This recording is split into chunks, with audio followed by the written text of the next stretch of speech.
दिल्ली के चुनाव में हर पॉलिटिकल पार्टी अपने अपने दांव आगे चल रही, मगर अब दिल्ली के चुनाव में यूपी के सीएम और बीजेपी के स्टार प्रचारक योगी आदित्यनाथ की एंट्री होने जा रही है। दिल्ली विधानसभा चुनाव में योगी आदित्यनाथ 23 जनवरी से प्रचार करने आएंगे, जिससे खलबली है बाकी लोगों की। लेकिन योगी से डर की वजह क्या है? पूरा ट्रैक रिकॉर्ड इस रिपोर्ट में देखिए। दिल्ली के चुनावी रण में बीजेपी के स्टार प्रचारक योगी आदित्यनाथ की एंट्री दिल्ली के दंगल में विरोधियों को पटखनी देने आ रहे हैं। यूपी के सीएम और बीजेपी के फायर ब्रांड नेता योगी आदित्यनाथ, खबर है कि यूपी के सीएम दिल्ली में कुल 12 चुनावी रैलियां करने वाले हैं। इससे पहले जितने भी अन्य विधानसभा चुनावों में योगी ने रैली की है, उसमें ज्यादातर सीटों पर बीजेपी ने बाजी मारी। अगर सिर्फ हाल के विधानसभा चुनावों में हरियाणा और महाराष्ट्र की बात करें तो हरियाणा की 48 सीटों पर बीजेपी को प्रचंड जीत मिली, तो वहीं महाराष्ट्र की 132 सीटों पर कमल खेला। इसलिए दिल्ली के दंगल में योगी की एंट्री से बीजेपी बाग-बाग हो रही है। दिल्ली चुनाव में योगी की एंट्री का मतलब है बीजेपी के लिए ब्रह्मास्त्र। हिंदूवादी नेता की छवि का लाभ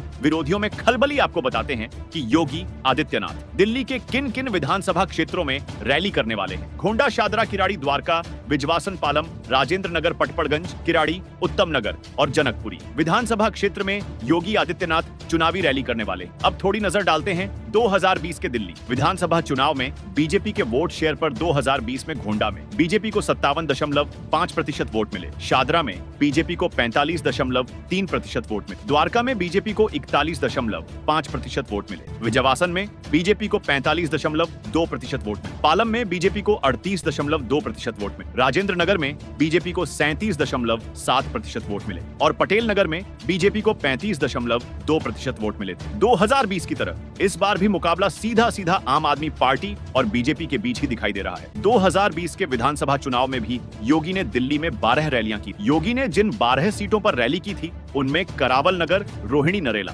बदरपुर, तुगलकाबाद, ओखला, विकासपुरी, उत्तम नगर, द्वारका, मेहरौली, पटपड़गंज और शाहदरा शामिल हैं, जिसमें योगी का स्ट्राइक रेट 16.6% रहा था। सिर्फ करावल नगर और रोहिणी सीट पर बीजेपी को जीत मिली थी। शायद इसीलिए आम आदमी पार्टी दिल्ली में योगी की रैलियों के ऐलान के बावजूद अपनी जीत को लेकर काफी कॉन्फिडेंट दिखाई दे रही। दिल्ली में योगी की रैली के ऐलान की खबर के बाद कांग्रेस ने भी बीजेपी पर निशाना साधा है। कांग्रेस ने कहा कि दिल्ली में बीजेपी हार रही है, इसीलिए चुनाव में सांप्रदायिक रंग देने की कोशिश में जुटी है। सीएम योगी की मौजूदगी चुनाव को किस तरह एक नया अलग रंग देती है, इसकी मिसाल महाराष्ट्र, हरियाणा चुनाव में साफ साफ दिख चुकी है। दिल्ली का सियासी रण बीजेपी के लिए खास है, क्योंकि बीजेपी दिल्ली विधानसभा में लंबे समय से अपनी पैठ नहीं बना पाई है। ऐसे समय में दिल्ली के विधानसभा चुनाव में यूपी के सीएम की एंट्री बीजेपी के लिए काफी खास हो जाती है। Subscribe now and press the bell icon.